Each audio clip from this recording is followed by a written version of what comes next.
Mesdames, Messieurs, bonsoir et merci de rester fidèles à l'information sur MyMedia Prime Télévision. Un accident de circulation sur la route Batienga-Bandiok où un quaster de l'agence Solidarité rentre en collision avec un camion-ben en provenance d'Obala. Le bilan fait état de 15 morts sur place et de plusieurs blessés présentement à l'hôpital du district de la région. Un autre accident de circulation ce jeudi 5 août 2021 sur la route Yaoundé-Bertois où un bus de 70 places de l'agence Avenir Voyage est rentré en collision avec un camion. Selon des sources, une trentaine de personnes seraient décédées avec de nombreuses autres blessés graves, parmi lesquels des enfants. Un jeune garçon de 15 ans vivant avec ses tuteurs à Douala, plus précisément à la cité de la paix, aurait été brûlé à l'eau chaude par sa tutrice et épouse d'un pasteur de l'église presbytérienne. Cette dernière serait actuellement au commissariat pour enquête. Histoire tragique au quartier Côte à Douala, dans la région du littoral où deux belles-mères décèdent au lendemain du mariage de leurs deux enfants respectifs. Les dépouilles de mère Ekante Balbine, 64 ans, et de mère Lobé-Marthe Catherine, 67 ans, toutes les deux logées dans la même chambre, sont actuellement dans les morgues de Konsamba et Adlouchiem respectivement. Une enquête a été ouverte, question de déterminer les causes de cette mort soudaine et mystérieuse. Dans le sud-ouest Cameroun, 4 personnes ont perdu la vie mardi dernier après avoir consommé un repas empoisonné. Alphonse Quinn dans ce reportage. 4 personnes meurent après avoir consommé un repas. Et c'est une histoire de Watafoufou, un héros qui va virer vers un drame mardi dernier à Kiliwindi, village de l'arrondissement de Konyi, département de la Méné, région du sud-ouest Cameroun. À en croire les sources, le repas aurait été empoisonné par inadvertance lors de sa cuisson par un produit chimique utilisé pour tuer des rats et autres rongeurs nuisibles tombés du grémier. Un événement qui laisse la population dans la consternation et l'émoi. Les victimes sont Godlife Kwenti et ses 2 épouses et un voisin. L'on apprend également qu'un enfant serait parmi les personnes ayant consommé ce repas empoisonné, mais se trouve encore dans les soins intensifs à l'hôpital Baptiste de Kouma, où la plupart ont rendu l'âme. La consommation du repas empoisonné devient de plus en plus fréquente dans la région du sud-ouest Cameroun. La dernière tragédie remonte en avril dernier, où 5 personnes appartenant à une même famille ont trouvé la mort à Tiko après avoir consommé du couscous et du légume possiblement infectés. Inondations dans l'extrême nord Cameroun où de fortes précipitations observées depuis le 1er août 2021 a causé des désagréments aux populations. Écoutez la vie d'un homme de 27 ans mort de noyade en Guéli près de Kousséri. Les populations de Douala et précisément dans le Cameroun donnent leur avis face à la décision publiée le 3 août dernier par le ministre de l'enseignement secondaire au sujet du paiement des frais d'examen qui se feront désormais en début d'année scolaire en même temps que les frais d'inscription. Les détails, c'est dans ce reportage. De l'innovation dans la méthode d'inscription dans l'enseignement secondaire au Cameroun. Dans un communiqué signé le 3 août dernier par le ministre de l'enseignement secondaire Nalova Lyonga, informant la communauté éducative que le paiement des frais de scolarité et des frais d'examen officiels et concours, organisés par la direction des examens, des concours et de la certification uniquement pour le compte de l'année 2021-2022, débuteront le lundi 9 août 2021 sur l'ensemble du territoire national. Et ceux-ci se feront tous au même moment. Par ailleurs, les parents, tuteurs et élèves sont informés que le paiement des dites contributions se feront par voie électronique au travers des opérations telles que Cameroun Postal Service, Express Union, MTN Cameroun, Orange Cameroun, Afriland First Bank et Ecobank. Une information qui semble être plutôt mal accueillie par les parents au regard de leur situation économique actuelle. Je trouve pas ça très normal. Vous savez, nous sommes en train de traverser les moments difficiles. Je pense plutôt qu'elle devait chercher les moyens d'alléger la tâche aux parents. Non, je ne peux pas payer les frais. Déjà, même pour la rentrée, c'est déjà un peu compliqué pour nous les parents. Et qu'on exige qu'il faut payer les frais d'examen au début de l'année scolaire, vraiment, c'est pas évident. Ce n'est pas évident. Avec les moments qu'on passe et tout, c'est un peu difficile. Pour le moment, je me cherche encore. Donc, je dois attendre même la rentrée scolaire avant de savoir si l'enfant part à l'école ou pas. Parce que le dehors, ça ne donne pas, c'est trop du dehors. Rien ne passe, il n'y a pas l'argent. Si parents de l'aide, c'est pas quand même normal. C'est pas normal qu'on nous demande de payer les frais des examens avant de payer la pension. On va payer déjà les frais de l'enfant sans savoir même déjà où l'enfant va fréquenter, déjà combien on doit payer pour la pension. Moi, je trouve que c'est pas normal. Il pense d'ailleurs qu'une telle décision aurait nécessité la concertation des parents.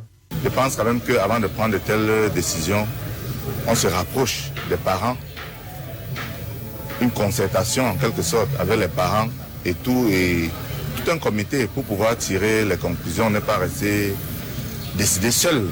Je pense que le ministre devait revoir vraiment cette loi-là. Néanmoins, l'éducation des jeunes Camerounais reste la priorité. Décédé hier à l'hôpital général de Douala, la légende du Makossa, Koti François, ne montera plus jamais sur une scène. Son profil vous est donné dans ce reportage signé Audrey Zatsa. Cris, pleurs et consternation continuent de meubler l'atmosphère depuis l'annonce du décès du célèbre artiste camerounais, promoteur du festival Fomaric, ancien maire de la commune de Fiko-Bonaléa, Koti François. Décédé hier 4 août 2021 à l'hôpital général de Douala des suites de maladie, la famille et proches du défunt sont arrivés sur les lieux pour témoigner leur affection dans une ambiance morose. Il a eu un malaise à un moment. On s'est rendu compte qu'il doit avoir un problème au niveau de l'abdomen. Le vide se fait déjà ressentir. Chaque chose est continue. On aura encore qui? Tout est fini. C'est comme si le ciel tombait sur ma tête. Il m'a demandé de lui composer une chanson. Lorsque je lui disais, papa, il faut qu'on accélère le travail, il dit non, je suis encore solide. Né le 15 février 1951 à la maternité de Bonassama, région du littoral, le monument du Makossa, affectueusement surnommé Desto, tout petit déjà, rêvait secrètement d'être prêtre. Il se présentera donc au concours du Juvénat de Macaque. Faute de moyens, il ne pourra poursuivre ses études de prêtrise et se tournera vers la musique. Bon joueur et propriétaire d'une guitare construite à base d'écorce, il intégrera très vite la chorale de la paroisse de Souza où il perfectionnera son talent. En 1972, alors qu'il se trouvera au hasard dans un snack-bar, Nkoti François formera un groupe avec Toto Guillaume, Émile Kanguet, Yves Lobet et Jean Mouelet. Afin de relancer le Makossa, ils se feront appeler des Black Style. En 1989, il mettra sur pied le concours de musique nommé Music Star, un concours qui verra passer des pépites devenues stars telles que Longuet Longuet, Benji Mateke et Chop Chop. En juin 1993 à Douala, il mettra en place la première édition de la foire Fomaric. Maire de Bonaléa, département du Mungo dans la région du littoral de 2002 à 2013, il a construit plusieurs écoles, de centres de santé et des ponts. Son tout dernier concert prévu le 26 mars 2021 à Yaoundé à l'occasion de son 50e anniversaire de carrière musicale n'aura finalement pas lieu en raison d'une interdiction de groupement massif et des risques de propagation du Covid-19. La légende du Makossa laisse derrière lui une famille biologique, artistique et politique éplorée, tandis que ses titres tels que Utemba, Kogni, Ange d'or continue de résonner dans les discothèques. Des médecins, chirurgiens, dentistes et pharmaciens ressortissants des facultés de médecine publique au Cameroun, promotion 2013-2020, sont en grève devant le ministère de la Santé publique et les services du Premier ministère, revendiquant leur intégration à la fonction publique. Les 700 médecins offusqués demandent l'application des textes par le gouvernement. Les populations de Bakingili ont exprimé leur mécontentement sur la lenteur avec laquelle le gouvernement gère la crise des éléphants ayant causé des dommages matériels et humains ces derniers jours. Une situation qui a poussé les villageois à prendre en otage le chef des réactifs, question de forcer le gouvernement à réagir. À présent, hors de nos frontières au Sénégal, fortement touché par la variante Delta du coronavirus, plus de 3 fois le nombre d'inhumations dans les cimetières. On parle de près de 60 000 cas confirmés depuis le début de la pandémie. Au Nigeria, des familles déplacées internes ont du mal à se nourrir au regard de la hausse des prix des marchandises. Pour résoudre ce problème, la CICR leur donne des petites subventions financières, question de s'auto-employer. Au Tchad, on parle de 24 soldats tués dans une attaque terroriste du groupe islamique Boko Haram dans la nuit de mercredi 4 août à jeudi 5 août 2021. Clôturons à présent avec cette actualité sportive signée Quentin Etapé. Jeux Olympiques 2020. Fin de parcours pour la Team Cameroun à Tokyo sans aucune médaille. La 12e et la dernière athlète Esombe Tiako Emilienne a été éliminée ce petit matin en demi-finale par la japonaise Mokeda sur un score de 10 points contre 0 dans la discipline de la lutte libre des 53 kg. Mais la porte-étendard du Cameroun pourra être repêchée pour la finale si son bourreau gagne l'adversaire de la prochaine étape. Cette défaite est la énième de la Cameroun Team à cette 32e édition des JO. L'on s'en souvient encore de celle du sprinter Essema Emmanuel en quart de finale du 200 mètres hier sur la piste d'athlétisme.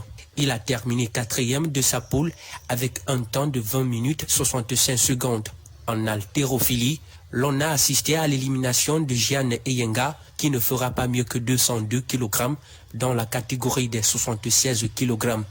Malgré toute la volonté du monde, elle termine mardi passé 11e du concours final remporté par l'équato-guinéenne Nessi Barrera avec un résultat de 263 kg. Après une nouvelle période d'arrêt, les championnats camerounais ont repris la route des stades hier mercredi. En Elite One, voici quelques résultats déjà disponibles. Pour le compte de la 14e journée du groupe B, Colombe 6e dans le classement, fait match nul, 0 but partout, avec Astre 7e avec 16 points. Dragon s'est agenouillé devant AS Fortuna sur un score de 1-2. Même chose avec Fovu qui s'est fait battre par Edin. La victoire de Stade Renard de 2 buts contre 0 face à Avion ce jeudi 5 août. D'autres rencontres se discutent depuis 13 heures. Merci à tous de nous avoir suivis. Un journal présenté par Gladys Bomotongina et produit par Ewane Elai. Restez connectés pour la suite des programmes sur Mamedia Prime Télévision, les yeux uniques de l'Afrique.